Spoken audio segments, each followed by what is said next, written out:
This is Mercy Pilkington at Digital Book World 2013 in New York, talking today to Bill McCoy from the International Digital Publishing Forum, commonly known as IDPF, for its conference that will be coming up later this year.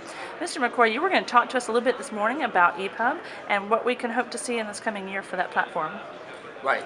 Well, the main thing going on this year, of course, is the transition from EPUB 2 to EPUB 3, and that maps very well into the transition we're seeing for tablets becoming a real mainstream reading device. EPUB 2 was great for straight text, novels and things like that, and that was a pretty good match for the black and white e-ink based e-readers.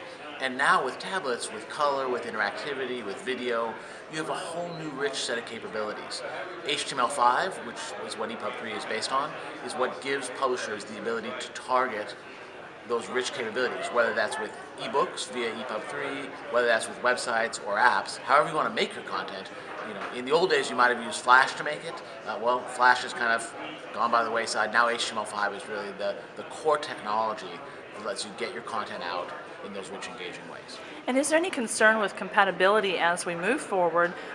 James McCoy this morning in his presentation mentioned that while tablet reading is growing exponentially, we still see more ebook consumption by those dedicated e-reader device users. So is there any concern that some of our device users might be left behind as we move forward, or how will we ensure that everyone's ebook needs are met? Well, let's face it, what are people reading on e-ink e-readers? They're reading straight text. That's what that platform is suitable for.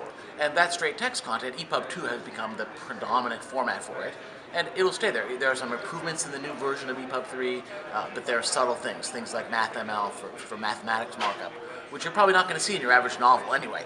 So I think as we see for things like e-textbooks, for illustrated, for children's, for how-to books, these aren't the things that people have already been reading on e-ink e-readers. They've been reading novels, and they can continue to do that whether they want to use it on e-reader or they want to use a tablet or for that matter a large screen smartphone, which a lot of people are finding for novels is pretty good. But the next frontier is going to be all that other kind of content that really hasn't been able to move to digital very seamlessly yet, that illustrated, the children's, the how-to, and that's really, we're really just at the beginning of ebooks for all those segments of publishing. A couple years ago at the IDPF conference attached to Book Expo, a lot of the adoption of EPUB discussion had to do with language, the ability to format in these foreign languages, especially things like right to left or vertical text.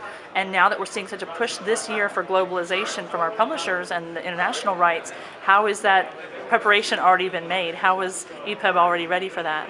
Well, I think Japan is the best way to look at what's happening there. And Japan has rapidly moved during this past year, during 2012, to adopt EPUB 3, the newest version. In fact, the first EPUB 3 only ebook store in the world was launched by Kobo in Japan last July.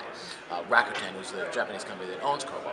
And so we're seeing EPUB 3 becoming the dominant format there in Japan for ebooks. Even Amazon, who still uses a proprietary delivery format, is taking EPUB 3 files from publishers in Japan. And that's because vertical writing and right to left and the other features of Japanese typography really required that new version of EPUB, even for e-ink. So that's another case where even for a novel in Japan where you want vertical writing and right to left, EPUB 3 was sort of the starting point.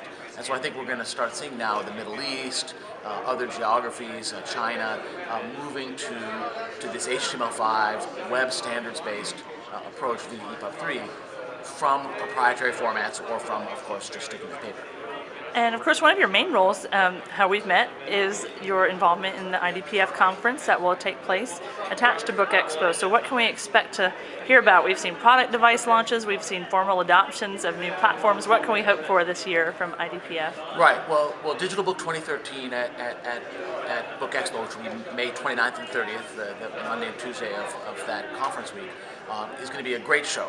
But I don't want to take anything away from Digital Book World that's going on today, because Mike Shatzkin, who does a wonderful job programming this event, would slap me around and he'd be right. Our show is, you might say, a blend of business and technology.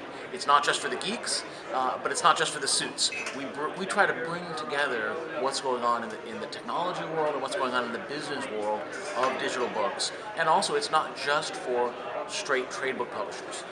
Digital Book 2013 will have a whole track focused on education, STMS, and professional publishing, scientific, technical, and medical publishing, moving into digital. And so those are other trends we're going to see. I think especially for education with textbooks, that segment going into digital is going to present whole new ways to help learners learn more effectively, and that's going to be one of the areas we're going to focus on at Digital Book 2013, even more than we did in previous years. Great.